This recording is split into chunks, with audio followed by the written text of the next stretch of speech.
Torture and psychological torture. Let's take a look at some well-known established facts and some less documented facts. Cruel and unusual punishment is a euphemisation for torture of different sorts, used by intelligence services and armies across the globe. This is especially true in the so-called war on terrorism. Many leaks have revealed the extent of these inhumane and cruel methods of torture and sexual humiliation, from Guantanamo Bay to Abu Ghraib and a number of other black sites around the world. But what is less known is the exact same methods are being used not only in these known prisons, but also within people's own homes, where people are being subjected to this kind of treatment through the guise of experimentation and under the umbrella definition non-lethal weapons testing, where these so-called methods of enhanced interrogations are being put to use through various signalling systems, where electromagnetic waves are being used as delivery systems or as carrier waves to deliver or generate synthetic impulses within human range that can cause a whole array of different effects by stimulating the nervous system and or the brain with different frequencies and modulations to cause the desired effect. And in these instances, it is the operator's main focus to cause severe psychological trauma and unrest, to be able to coercively control the subject through fear and intimidation by using the well-documented methods of torture and sexual humiliation. The only difference between the two ways of extrajudicial punishment is that the torturers can be hundreds, if not thousands of miles away from their subjects, and that has always been a great stride for intelligence agencies and military planners to accomplish with great precision and effectiveness. And that is now possible in the 21st century with millimeter resolution. And that is why we are seeing the implementation and the normalization of these technologies and methods, which are being used right out in the open for everybody to see again and again.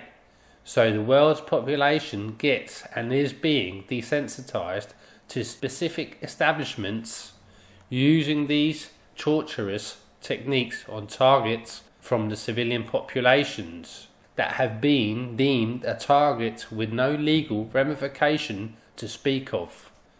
This can be simply justified by branding the person with any number of false accusations that will be publicized and commercialized worldwide if they deem it necessary.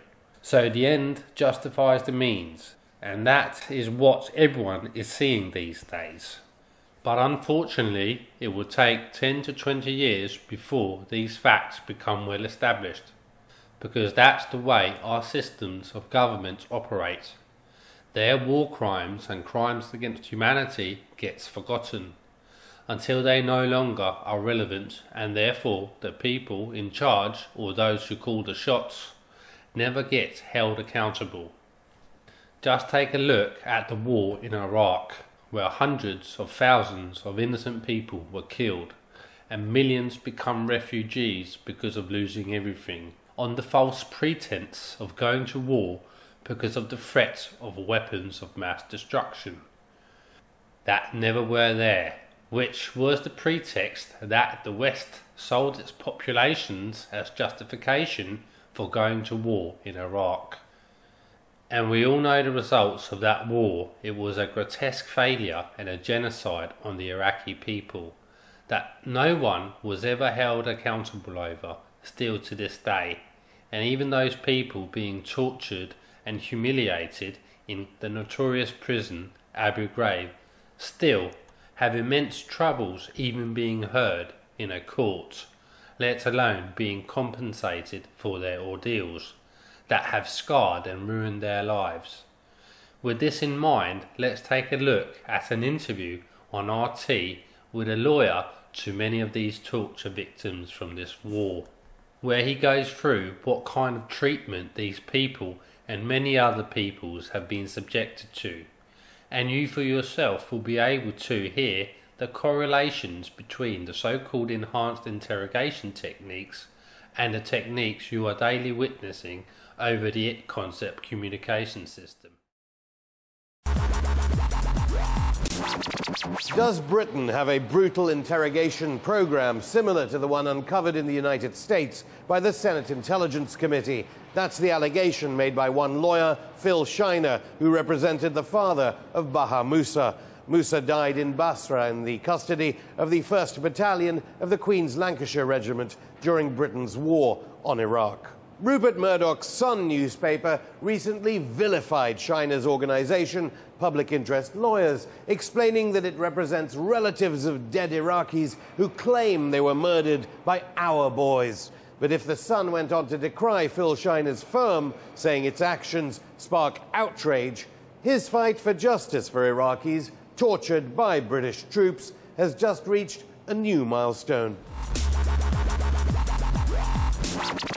With me is Phil Shiner, founder of Public Interest Lawyers. Welcome, Phil. Let's begin with this ICC complaint you've lodged just in the past few weeks. What exactly are you alleging? We've detailed evidence from over 150 cases of torture of Iraqi civilians by UK forces. So we've put all of that evidence before the International Criminal Court, but we've particularly highlighted the systemic nature of it all, how it all goes to the top. And we've particularly pointed the finger at the Secretaries of State for Defence at the relevant time and the Ministers of State for Armed Forces. So these are named Labour politicians? Yes. So, for example, Geoffrey Hoon, who was in post when all of these interrogation techniques, which are completely unlawful, were being trained at Chicksands in Bedfordshire. And then, of course, he was in post at the start of the invasion of Iraq. And also Defence Minister? Adam Ingram. Adam Ingram. And then after that, John Reid, Bob Ainsworth, all the way through until the mandate ended in December 2008. And the general of and the head of the British Army General, Sir Peter Wall. Yeah. So why not go further up? Why not the Prime Minister at the time? Tony Blair, obviously. The evidence doesn't, at this stage, point to Tony Blair. Obviously, it's for the International Criminal Court prosecutor to investigate now, and if it does go up higher, then that's a matter for the prosecutor. Obviously, it's a hugely unpopular war. People might be wondering why it has taken you so long to lodge a complaint on behalf of your clients. Well, it's a long way from Iraq to the British courts if you're an Iraqi civilian who's been tortured and detained for, at times, years on end.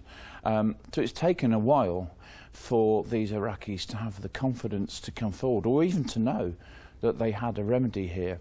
And also we needed to await the outcome of the Baha Musa inquiry, which was September 2011.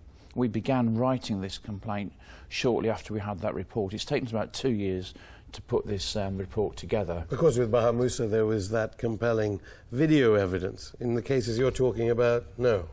No, there's plenty of video evidence. There's somewhere the Iraq Historic Allegations team have got 3,500 video recordings of interrogation sessions. There's plenty of evidence, masses of it. Actually. By American soldiers more, or British soldiers? No, all British soldiers. All British soldiers? Yes. And yet it's... Well, not actually British soldiers as such, British soldiers, but particularly interrogators.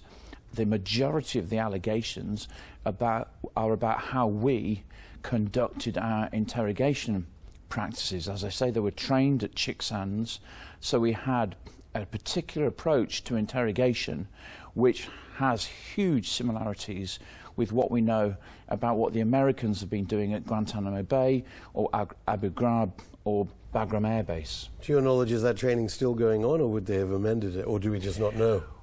Well, that's a matter you'd have to ask the Minister of Defence.